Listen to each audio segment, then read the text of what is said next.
Today on Famous Graves, we visit and explore the historic cemetery, BOSQUE, BELLO, located in Fernandina Beach, Florida. BOSQUE, BELLO, meaning beautiful woods, was established by the Spanish in 1798.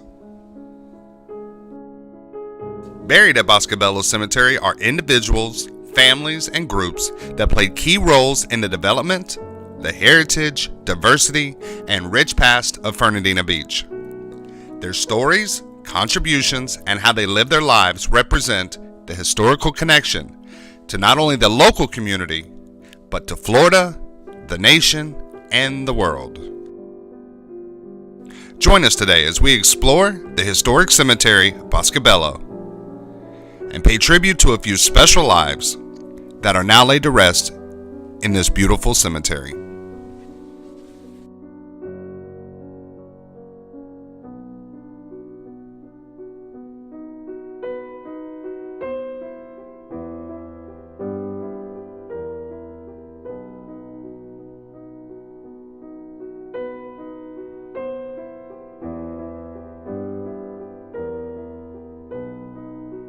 Today, we visit a very special and unique grave, both in Florida and United States history. Born in Groton, Connecticut, Amos Lathom was only 16 years old when he enlisted in the Continental Army in 1777. He served with the 1st Connecticut Regiment and attained the rank of corporal. Corporal Lathom, along with about 12,000 ill-equipped other Continentals, spent the 1777 in the 1778 cold winter at Valley Forge, Pennsylvania. On June 28, 1778, Corporal Lathom took part in the Battle of Monmouth, an American Revolutionary War military action fought in Monmouth County, New Jersey. Under General George Washington, the Continental Army attacked a British Army column as they departed Monmouth Courthouse. On both sides, hundreds of soldiers died, hundreds more were wounded, including Corporal Lathom.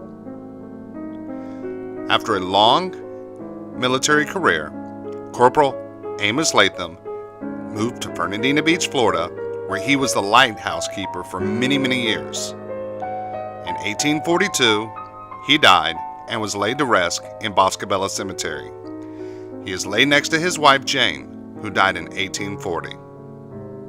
Today, we honor and pay tribute to the amazing life of Amos Lathom.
Next, we visit the grave of Jimmy Drummond.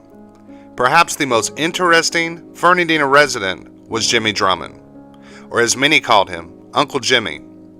When he died of diphtheria in 1933, burial records indicate that he was 107 years old. Uncle Jimmy was part black and part Seminole, and that he came to Amelia Island around 1846 from the Everglades with a small band of Native Americans.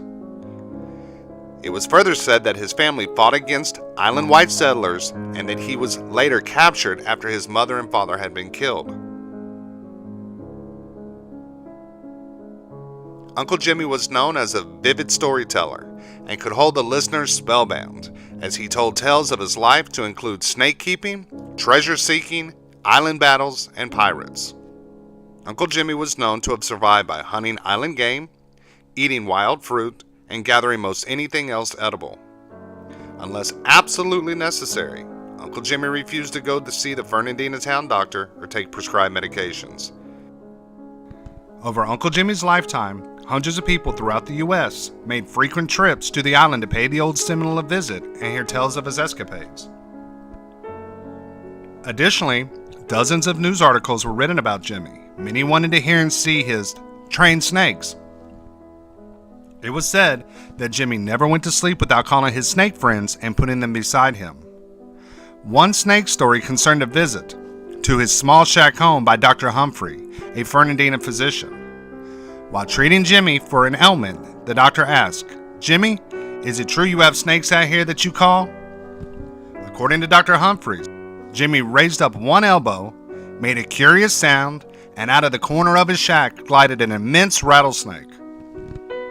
For his part, Dr. Humphrey left without further ado and told Jimmy that he would have to get rid of those snakes or call a doctor less fearful. During his final days, Jimmy stayed with Tammy Thomas. Miss Thomas routinely boarded transients, the sick, the poor, and cared for many people at the end of their lives. There, at her home on North 3rd Avenue, Uncle Jimmy Drummond died in May 1933. Today we honor and pay tribute to the fascinating life of Uncle Jimmy Drummond.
Next, we visit the grave of Canada's sweetheart, Barbara Ann Scott King. In 1948, in St. Méritis, Switzerland, during the 6th Winter Olympics, the premier athlete was awarded the gold medal in the ladies' singles figure skating event. Dubbed Canada's sweetheart, Barbara Ann was born in 1928 in Ottawa, the daughter of an Army colonel. She began skating at age 6. Well, I think having the honor of representing Canada in World and Olympic sports, to represent your country, I think is the greatest dream. My father always taught me that anything you can do for Canada, do. That comes first. And so I tried in my little way. By age 9, she had her daily 7-hour training routine. She was 11 when she won the National Junior Championship. At 13, Barbara Ann became the first female skater to complete a double Lutz in competition. By age 15, Barbara Ann was Canada's senior national champion. She was also the only Canadian to win the European Championship twice in both 1947 and 1948. Following these wins, she competed in the Winter Olympics, where she won her gold medal at the age of 18. Today, we honor and pay tribute to the life of Barbara Ann Scott King.